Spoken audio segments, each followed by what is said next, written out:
The diesel engine roared to life, black smoke billowing from the exhaust stack as Grandpa gripped the controls. I watched from the porch as that massive yellow bulldozer lurched forward, its steel blade gleaming in the morning sun. Sheriff Corinne stood 50 yards away, her hand on her radio, screaming into it about destruction of property and arrest warrants. But Grandpa did not stop.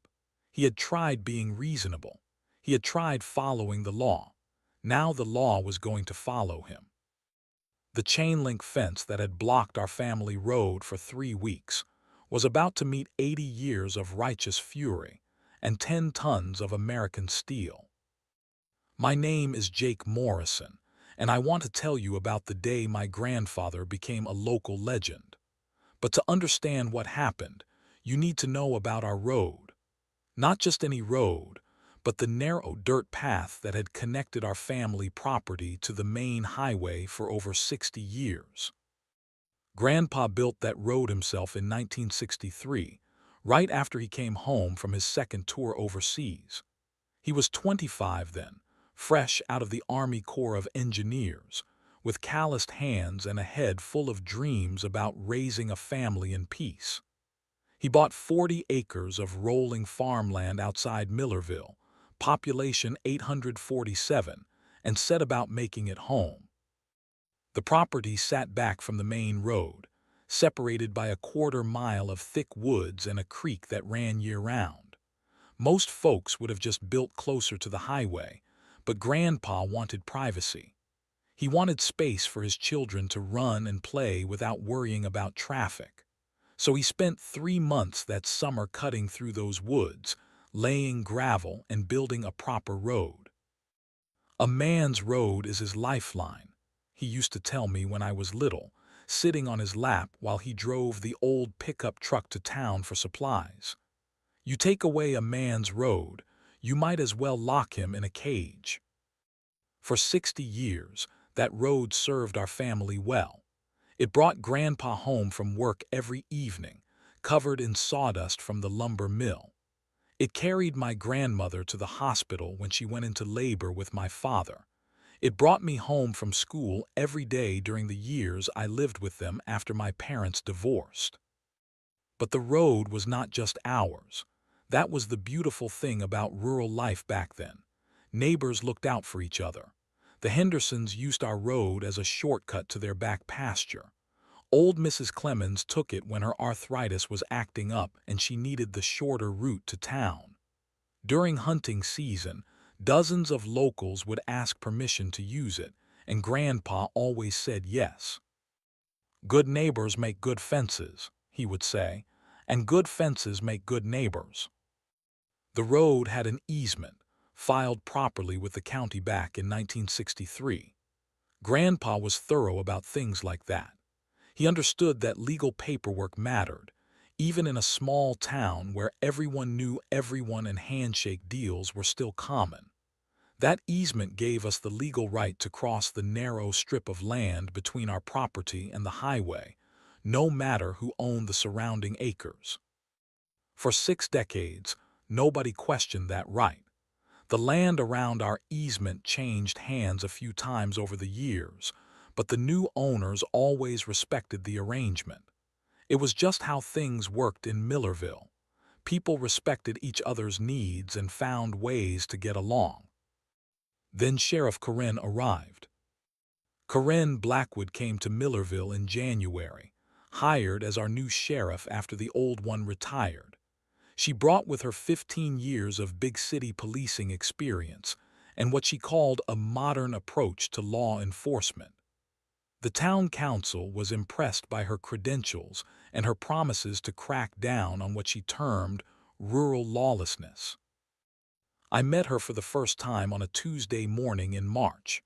I was driving to town for groceries, taking our usual route down the family road when I saw the flashing red and blue lights in my rearview mirror.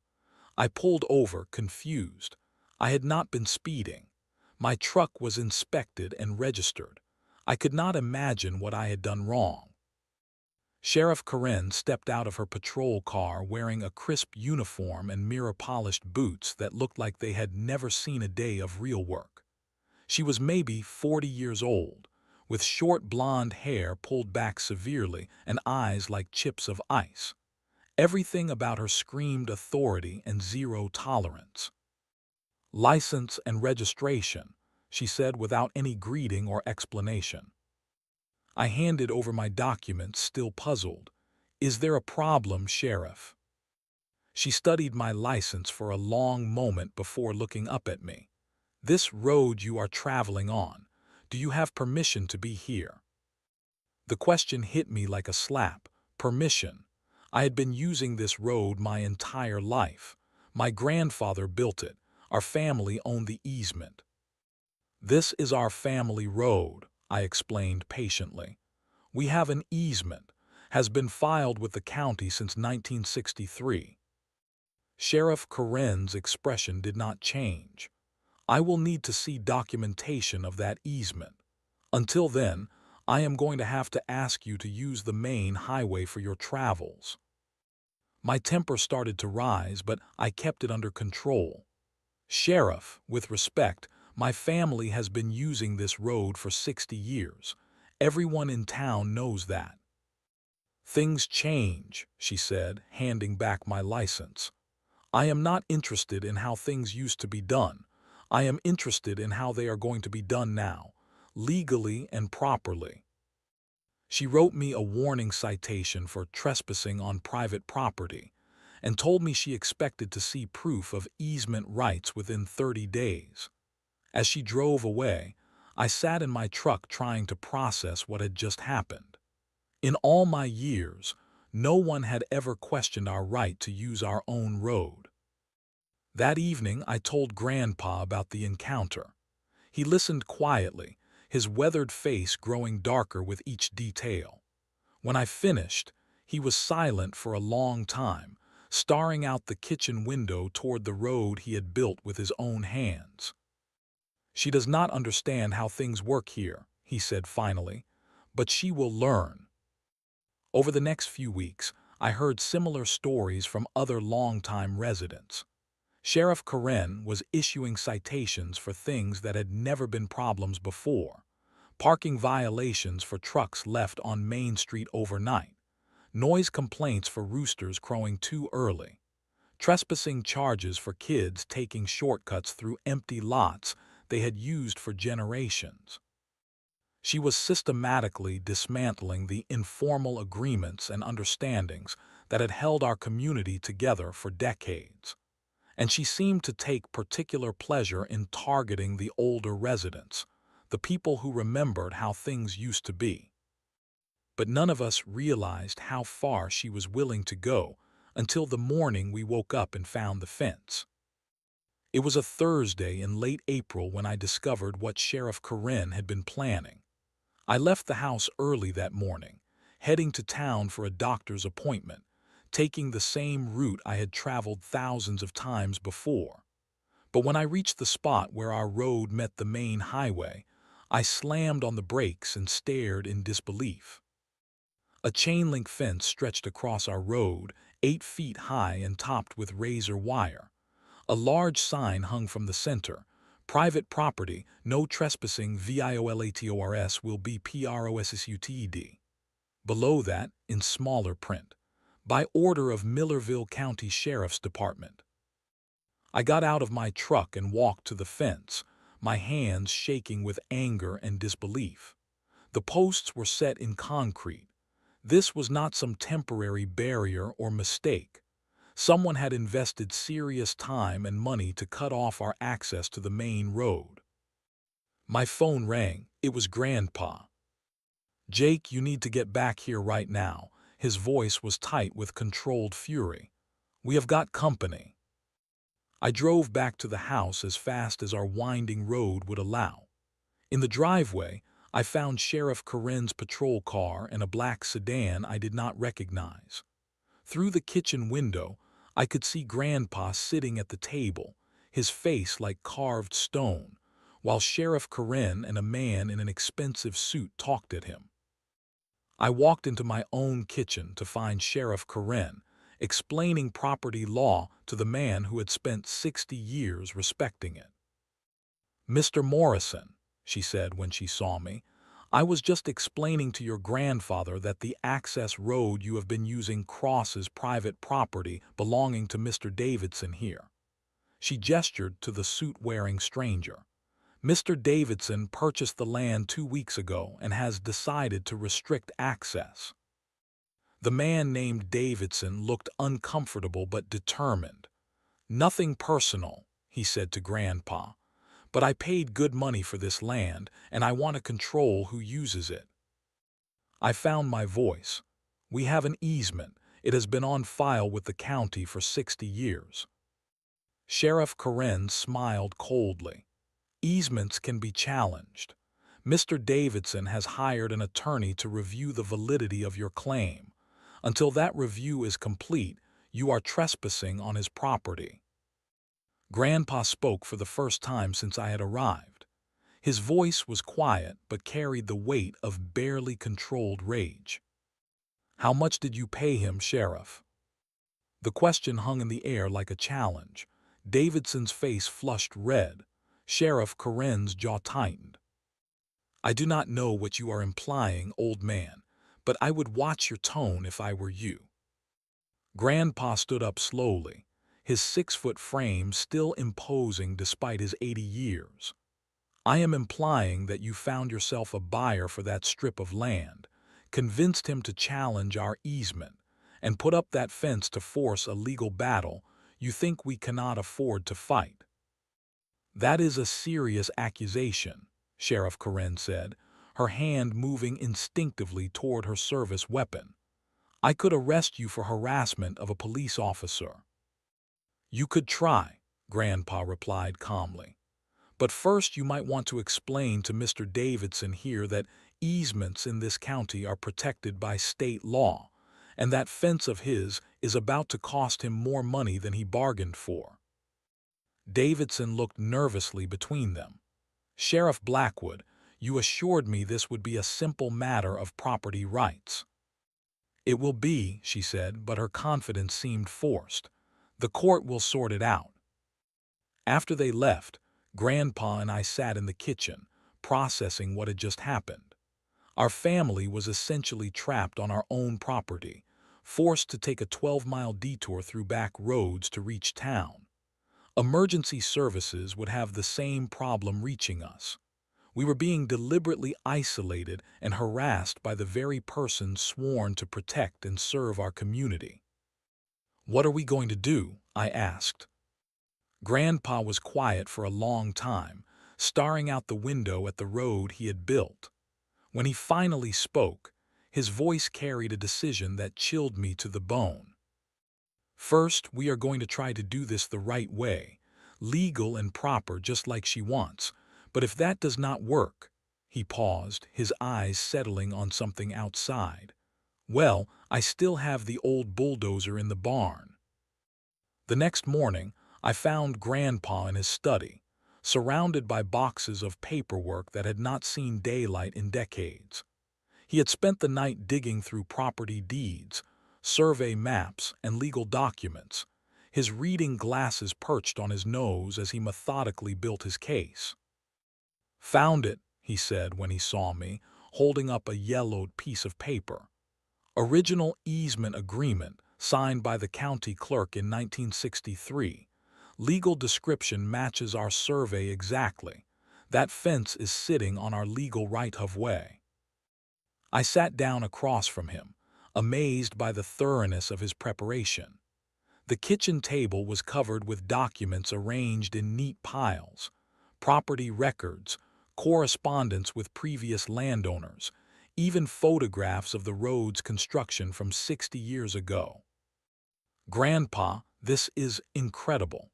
With all this documentation, any lawyer should be able to get that fence removed in a matter of days." His expression darkened. "Should be able to, yes. But Sheriff Karen is not playing by normal rules. She has something personal invested in keeping us trapped back here." He pulled out another folder, this one containing printouts from internet searches. "I did some research on our new sheriff last night. Turns out she left her previous job under interesting circumstances." The documents told a troubling story. In her previous jurisdiction, Sheriff Karen had been involved in several controversial cases involving property seizures and code enforcement. Multiple complaints had been filed against her for harassment of longtime residents, particularly elderly property owners. She had resigned just ahead of a formal investigation into her conduct. "She has done this before," Grandpa said, his voice heavy with disgust. "She targets people she thinks cannot fight back. Older folks, people without money for lawyers, anyone she thinks will just give up and move away." I felt a chill run down my spine. Why would she want us to move? What does she gain from this? Grandpa spread out a county development map from the previous year.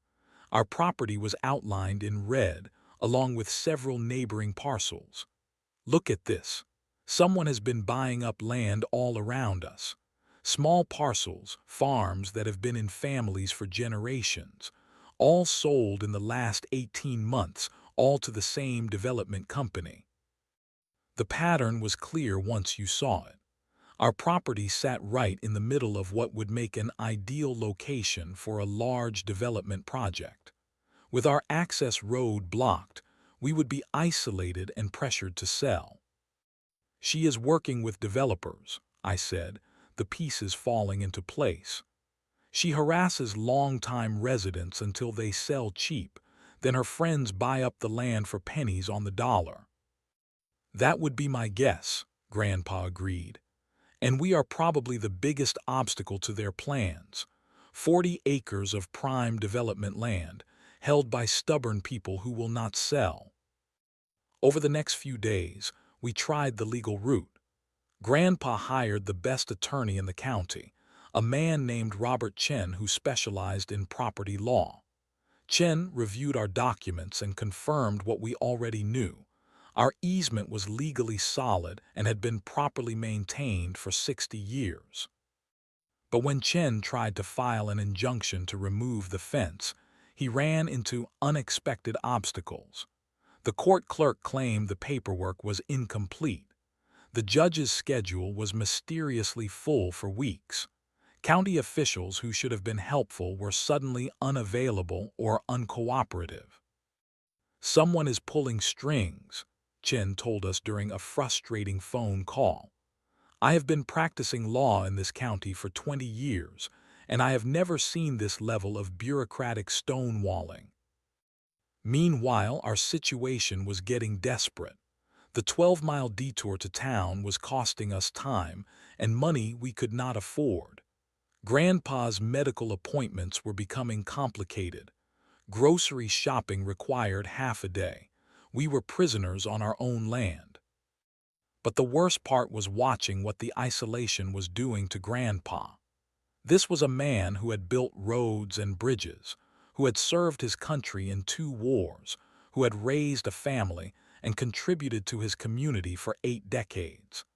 Now he was being treated like a criminal by someone who had been in town for less than 6 months. One evening, I found him in the barn, standing beside the old Caterpillar bulldozer he had used to clear the road in 1963. The machine was ancient but well-maintained, its yellow paint faded but its engine still strong. "Still runs," he said quietly, patting the worn seat.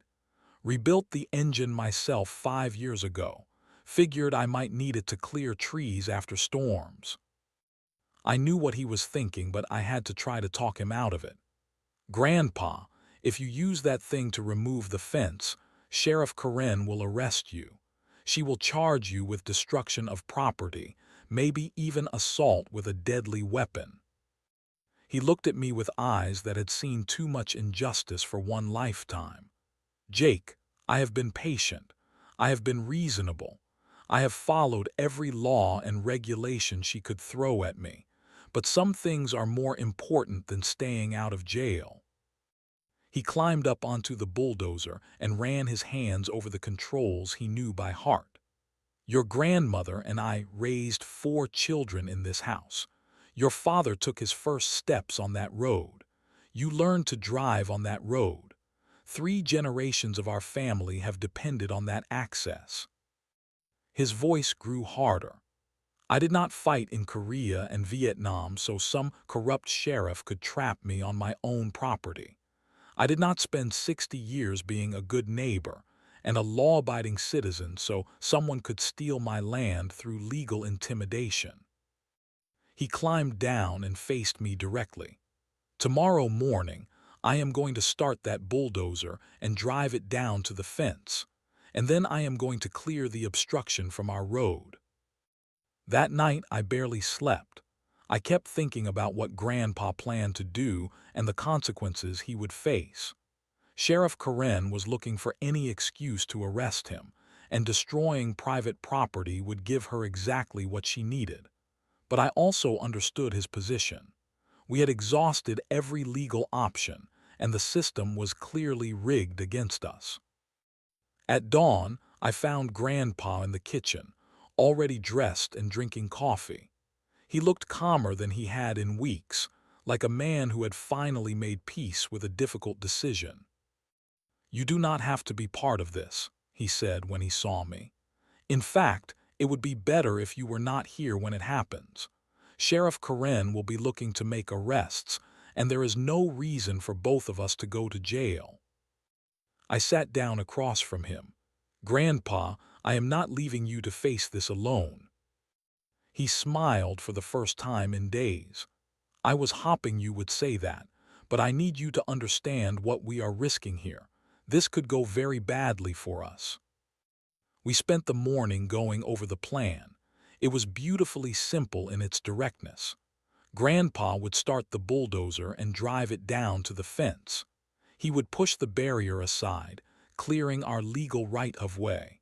Then he would drive back to the house and wait for Sheriff Karen to arrive.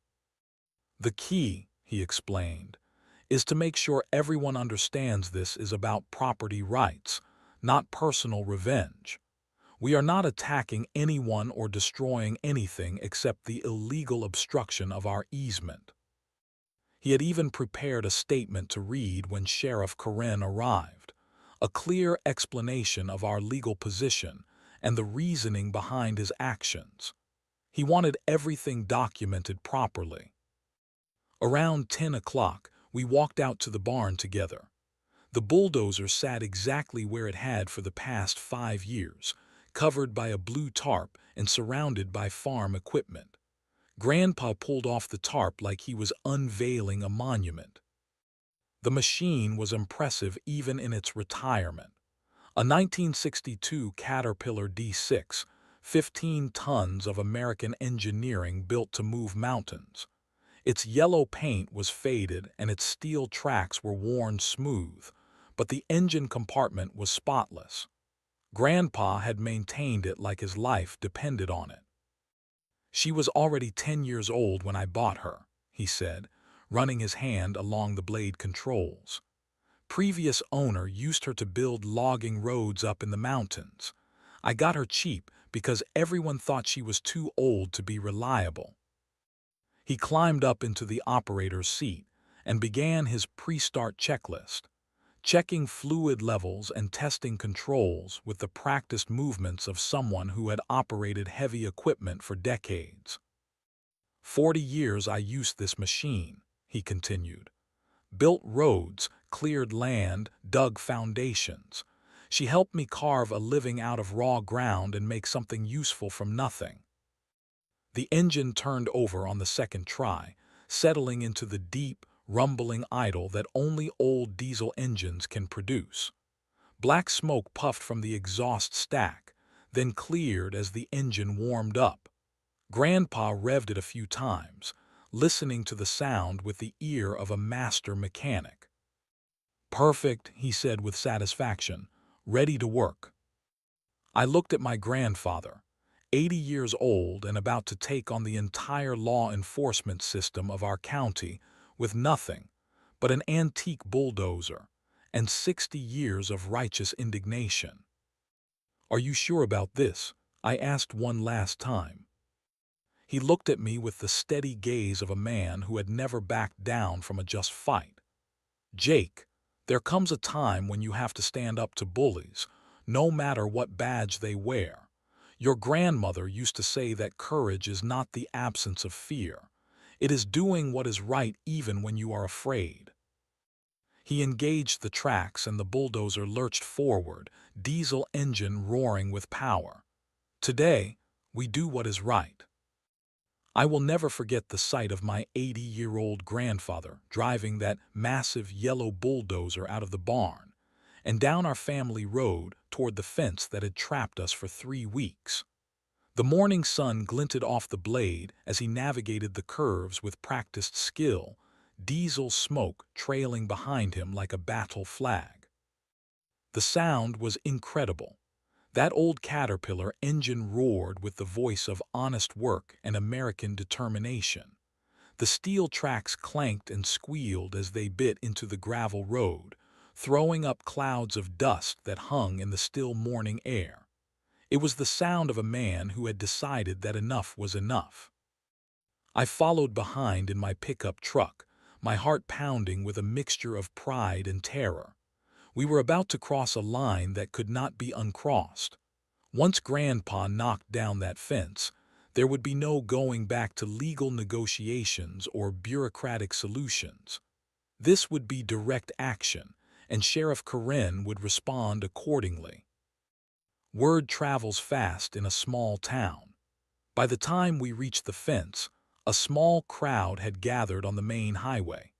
Neighbors who had heard the bulldozer's approach, drivers who had stopped to see what was happening, even a few county workers who had abandoned their morning coffee to witness what everyone sensed was going to be a historic moment. Old Mrs. Clemens was there, leaning on her walker and grinning like a teenager about to watch a prank. The Henderson brothers had driven over from their farm, standing beside their truck with their arms crossed and expressions of grim approval. Even some folks I did not recognize had pulled over, drawn by the spectacle of an old man taking on the system with heavy machinery. Grandpa stopped the bulldozer about 20 feet from the fence and shut off the engine. The sudden silence was almost as impressive as the noise had been. He climbed down slowly, his joints protesting after the rough ride, and walked over to examine the barrier that had caused so much trouble. The fence was substantial, built to last. 8 feet of chain link topped with razor wire, anchored by steel posts set in concrete. Someone had invested serious money in keeping us trapped. But standing next to 15 tons of bulldozer, it looked fragile and temporary. "Folks," Grandpa called out to the gathered crowd, his voice carrying clearly in the morning air. "I want everyone to witness what is about to happen here. This fence is blocking a legal easement that has been on file with the county since 1963. I have tried to resolve this matter through proper legal channels, but I have been prevented from doing so by corruption and bureaucratic interference." He pulled out the statement he had prepared, reading from it in a clear, steady voice. "I am now going to exercise my legal right to clear this obstruction from my property. I am not destroying anyone's legitimate property. I am removing an illegal barrier from my own easement." Someone in the crowd started clapping. Others joined in. Within seconds, nearly everyone present was applauding my grandfather's stand against injustice. These were people who had watched Sheriff Karen's harassment campaign for months, who had seen friends and neighbors intimidated and bullied by someone who was supposed to protect them. Grandpa climbed back onto the bulldozer and fired up the engine. The crowd stepped back to a safe distance, but nobody left. Everyone wanted to see justice served, even if it came at the end of a bulldozer blade. He engaged the tracks and rolled forward slowly, lining up the blade with the center of the fence. For a moment, he paused, giving anyone who wanted to object one last chance to speak up. When no one did, he pushed the throttle forward and drove straight into the barrier. The impact was spectacular. Chain link screamed as it tore. Steel posts snapped like twigs. Concrete anchors popped out of the ground and went flying. In less than 30 seconds, 3 weeks of harassment and intimidation had been reduced to a twisted pile of scrap metal. The crowd erupted in cheers.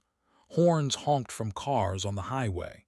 Someone shouted, "Hell yes," loud enough to wake the dead. It was like watching David knock down Goliath with a slingshot, except David was 80 years old and his slingshot weighed 15 tons. Grandpa did not stop with just knocking down the fence. He spent another 10 minutes pushing the debris off to the side, clearing the entire width of the easement and piling the wreckage neatly out of the way. When he was finished, our road was completely open for the first time in 3 weeks. He shut off the bulldozer and climbed down to another round of applause. Mrs. Clemens was crying with joy. The Henderson brothers were shaking their heads in admiration. Even the county workers were grinning, though they tried to hide it when they saw Sheriff Corinne's patrol car racing toward us with lights flashing and sirens wailing. The party was about to get interesting. Sheriff Corinne's car slid to a stop in a cloud of dust and gravel. She jumped out wearing full tactical gear, her hand on her service weapon, her face twisted with rage and disbelief. She had expected to find us cowed and intimidated by her fence. Instead, she found us liberated and surrounded by cheering neighbors. "What the hell do you think you are doing?"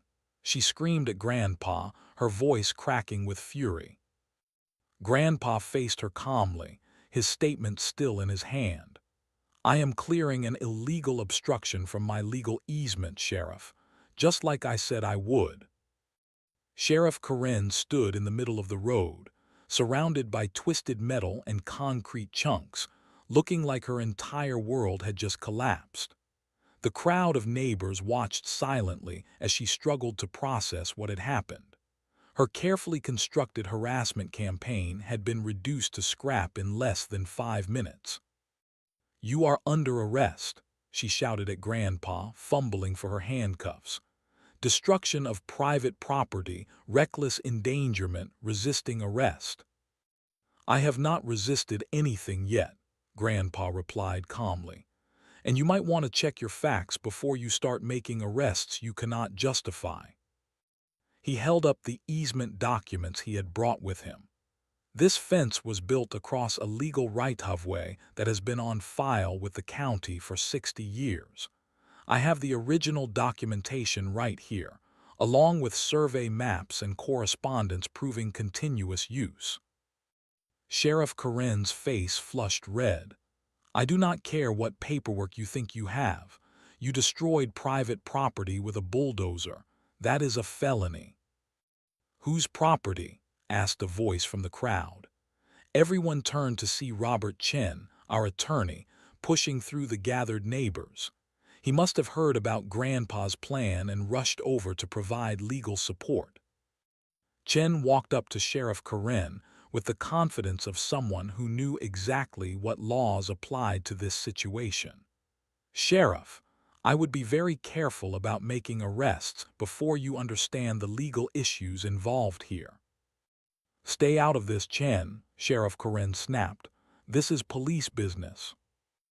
"Actually, it is property law business," Chen replied smoothly.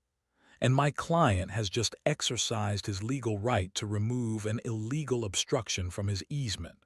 The fence was built without permits, without legal authority, and without regard for established property rights." More vehicles were arriving. I saw the county commissioner's truck, followed by a news van from the local television station. Word was spreading fast about what had happened, and people were coming to see for themselves.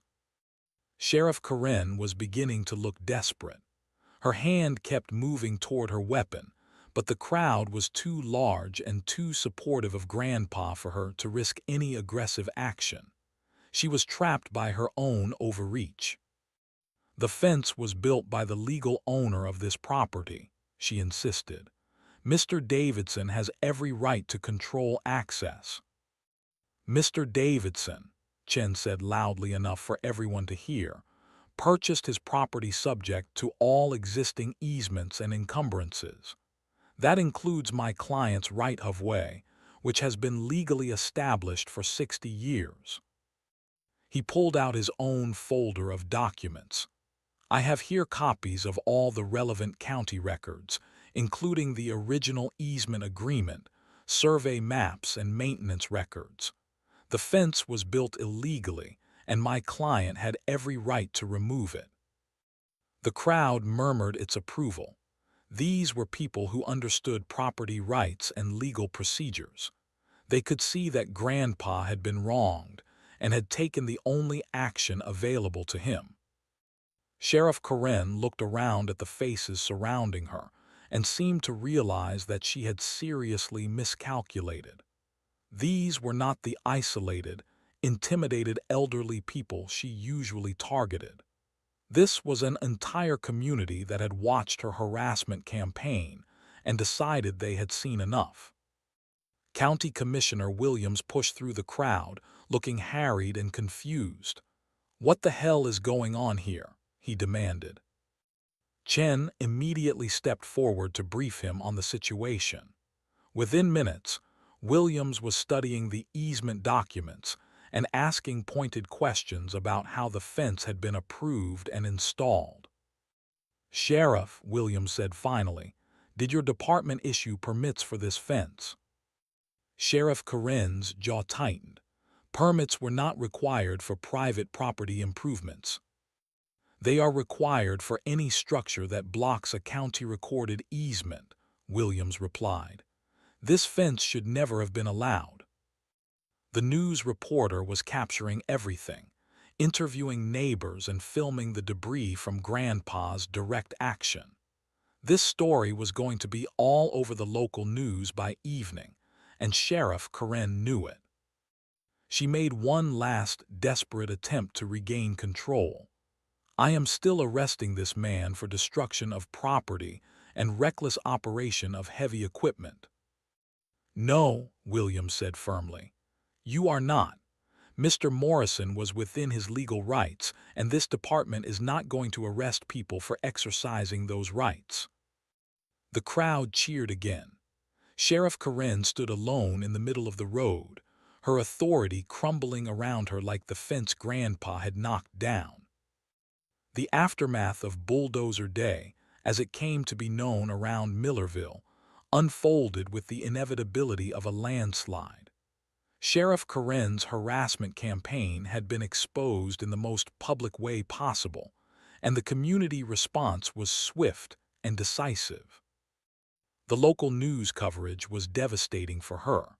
The reporter had captured everything: Grandpa's calm explanation of his legal rights, the enthusiastic support of the crowd, Commissioner Williams overruling her attempted arrest. But the most damaging moment was when they interviewed Mr. Davidson, the man who had bought the land and installed the fence. Standing nervously in front of the camera, Davidson admitted that Sheriff Karen had approached him about purchasing the property, not the other way around. She had convinced him that our easement was invalid and that he could force us to buy access rights at an inflated price. The fence had been her idea, and she had assured him it was completely legal. "She told me the old man would cave in within a week," Davidson said, looking sick to his stomach. "She said elderly property owners never fight back when you pressure them legally." The story went viral on social media within days. Videos of the bulldozer knocking down the fence were shared thousands of times, usually with captions about standing up to corrupt authorities or defending property rights. Grandpa became an overnight folk hero, the 80-year-old veteran who had taken on a crooked sheriff with nothing but heavy machinery and righteous indignation. But the real justice came through official channels. The state attorney general's office launched an investigation into Sheriff Karen's conduct, not just in our case, but throughout her entire tenure in Millerville. Complaints poured in from dozens of residents who had been harassed, intimidated, or pressured to sell their property. The investigation revealed a pattern of corruption that shocked even veteran law enforcement officials. Sheriff Karen had been working with a development company to identify and pressure elderly property owners into selling below market value. She had used her badge to intimidate people who could not afford to fight back, targeting the most vulnerable members of our community. Within 2 weeks of Bulldozer Day, Sheriff Karen submitted her resignation to pursue other opportunities.